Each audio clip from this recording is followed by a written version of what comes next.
ازيكم عاملين ايه؟ يا رب تكونوا بخير وفي احسن حال. احنا النهارده مع السؤال السابع: ليه ما ينفعش دايما نسرح بافكارنا؟ Why we shouldn't let our thoughts go away. الافكار اللي بتجيلنا مش دايما كلها بتكون ايجابيه. Because if we go away with these negative ideas we will inevitably get negative results. يعني طبيعي ان افكار كتير من اللي بتجيلنا اللي هي السلبيه ديت لما احنا نسرح معاها ونطلق لها العنان زي ما بيقولوا، يعني احنا هنوصل لنتائج سلبيه. ببساطه احنا هنتعطل عن تحقيق احلامنا او عن ان احنا نواصل اليوم بتاعنا عادي جدا. وهنا اول نصيحه معانا هي you have to accept your small achievements. عليك ان تتقبل انجازاتك البسيطه القليله. اشتغل باللي تقدر عليه كل يوم وفقا للروتين بتاعك واستمتع بده وانت بتعمله، بل وكافئ نفسك عليه عشان تقدر تعمل الافضل منه. طيب عندنا بعض المشاعر السلبيه اللي ممكن الانغماس في التفكير السلبي ممكن يثير المشاعر السلبيه ديت جوانا. عندك كلمه شudder يعني الرعب او ان انت تكون مرعوب من حاجه حتى لو مفيش سبب لده. عندك كلمه frantic يعني ان انت تكون متلهوج او ان انت تكون مش بتتصرف بشكل طبيعي بشكل منظم عشان خاطر تخلص المهمات اللي عليك في اليوم، لان سيادتك سايب اللي المفروض تعمله وقاعد عمال تفتكر ذكريات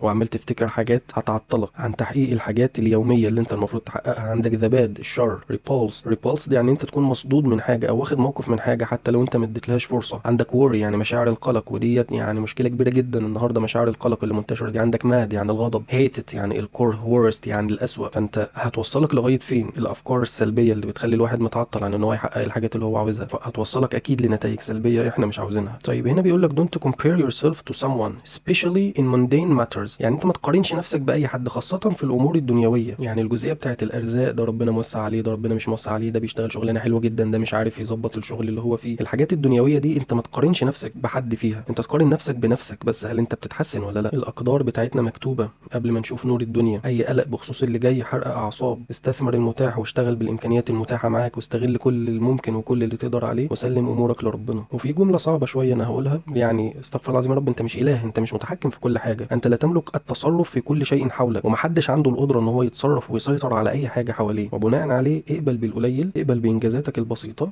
علشان يوم مع يوم تقدر تكبرها، وما تسمحش للافكار السلبيه ان هي تاخدك لحته بعيده احنا مش عايزينها اصلا. وما تقارنش نفسك بحد لان انت ما تعرفش ظروف الناس حواليك عامله ازاي، ومحدش يعرف ظروفك انت كمان عامله ازاي. التحديات بتاعتنا كلنا مختلفين، يعني كل واحد التحدي بتاعه مختلف عن التاني والظروف بتاعته مختلفه عن التاني. هنا الاوبسيسيف كومبالسيف او الوسواس القهري هي misconceptions come to us from time to time. يعني هي افكار غلط بتجيلنا غصب عننا من وقت للتاني، لازم احنا نتعامل معاها. زي انا غبي، انا فاشل، انا مش عارف اعمل حاجه، مفيش فايده من المحاولات بتاعتي كلها هتفشل، معرفش مين اللي حط القانون دوت. ساعات احنا كده بنحط قوانين غريبه لنفسنا، يعني انا مش هنجح، انا محدش بيحبني، محدش متقبلني. كل ديت افكار مش كويس ان هي تزيد عن حدها. لو هي موجوده بالفعل وليها سبب مرئي فعلا في ارض الواقع، اتعامل مع ده وغير من نفسك عادي. ممكن المشكله تكون عندك وعادي كلنا بنتغير، انما الافكار ديت لو زادت عن حدها فهي هتعطلك وهتخليك مش راضي عن نفسك ولا راضي عن حياتك ولا راضي عن اي حاجه حواليك، وفي الاخر انت المضرور. يعني هنا بيقول لك we must be aware of ourselves and our strengths and weaknesses. يعني احنا لازم نكون واعيين بنفسنا وبنقاط القوه عندنا وبنقاط الضعف عندنا. ده هيساعدنا ان احنا نتقبل نفسنا ونتقبل الاخطاء بتاعتنا والعيوب بتاعتنا عشان خاطر نقدر نحسن منها. بيقول لك if it's above normal you will need to see a doctor. يعني الافكار ديت خلاص لو انت مش قادر تسيطر عليها وهي كبيره بشكل مش عارف تتعامل معاه، وقتها الدكتور المختص بيفيدك وبيكتب لك على العلاج المناسب ليك.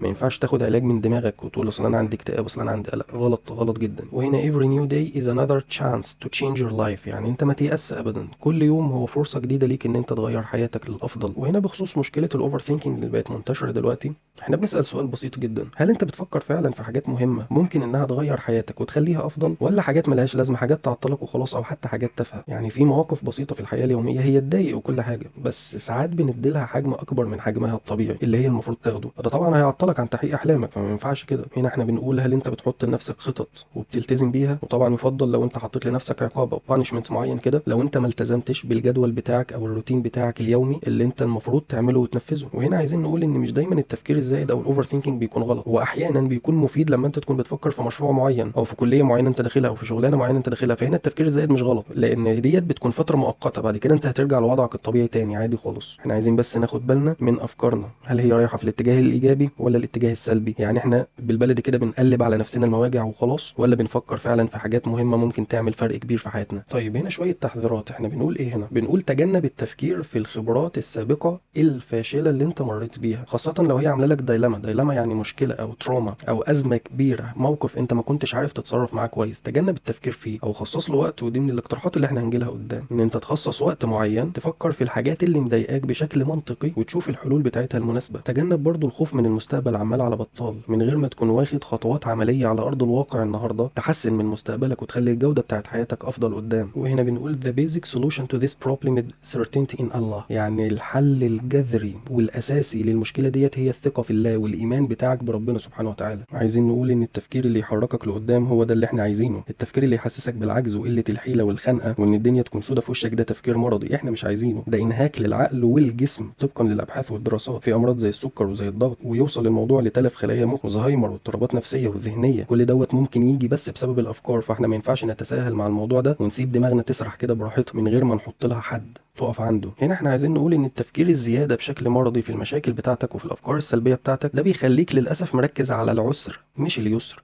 خايف اخسر فلوسي، خايف اسقط في الكليه، خايف اخسر صحتي، خايف اخسر حد عزيز عليا، خايف ما انجحش في الشيء الفلاني. فانت دماغك كلها اتسيستمت خلاص ناحيه ان في مشكله انت خايف من ان هي تحصل، كأن مفيش نعم كبيره جدا ربنا انعم علينا بيها في حياتنا كلها. في كم من اليسر والتيسير ربنا حطه في حياتنا لا يعلم بقدره الا الله سبحانه وتعالى. فالحاجات دي احنا ما ينفعش ننساها. من ضمن النصائح اللي موجوده قدامنا ديت لفت نظري جدا النصيحه اللي بتقول the happiness of your life depends on the quality of your thoughts، يعني السعاده بتاعه حياتك معتمده على جوده الافكار اللي انت حاشي بيها دماغك. فده مهم جدا ان انت طول ما انت قاعد بتفكر. ده طبيعي. طب انا بفكر في حاجات عامله ازاي؟ لان دي بتفرق معايا في حياتي كلها. هنا من الاقتراحات المهمه جدا حاجه اسمها الناثينج بوكس، ان انت تشد الفيشه بتاعه دماغك ديت وتفصل خالص من المشاكل ومن الضغوطات على قد ما تقدر. لازم يكون ليك فتره استرخاء كده تفصل فيها. عندنا برضو التامل، ده من الحاجات اللي بتساعدنا كتير في اننا نفصل، وحاجات مفيده جدا.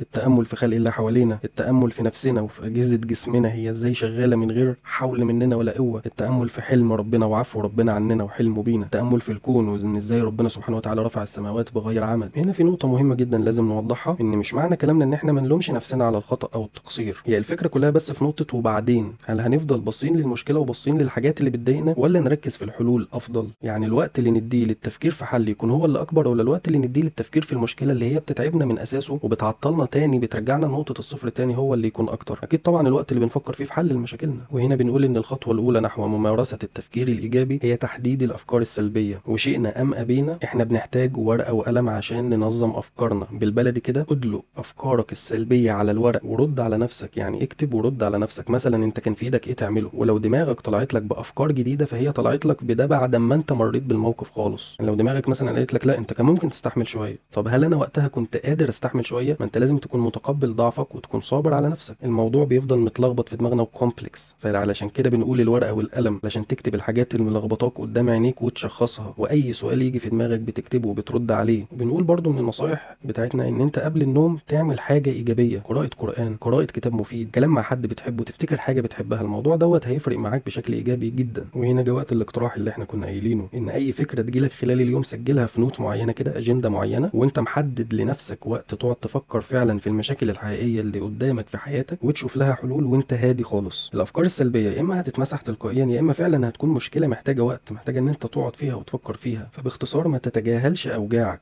احنا بس هنفكر في الاوجاع ديت في الوقت المناسب عشان باقي نشاطات اليوم ما تتاثرش والحياه كلها تبوظ بسبب افكار معينه هي مسيطره علينا. بنقول اخيرا don't ignore your pain and aches، ما تتجاهلش اوجاعك، ما تتجاهلش الامك، بس حطها في حجمها الحقيقي، ما تخليهاش تسيطر على كل تفكيرك وكل حياتك والا هتخسر كتير جدا. وبس كده، شكرا ليكم والسلام عليكم ورحمه الله وبركاته.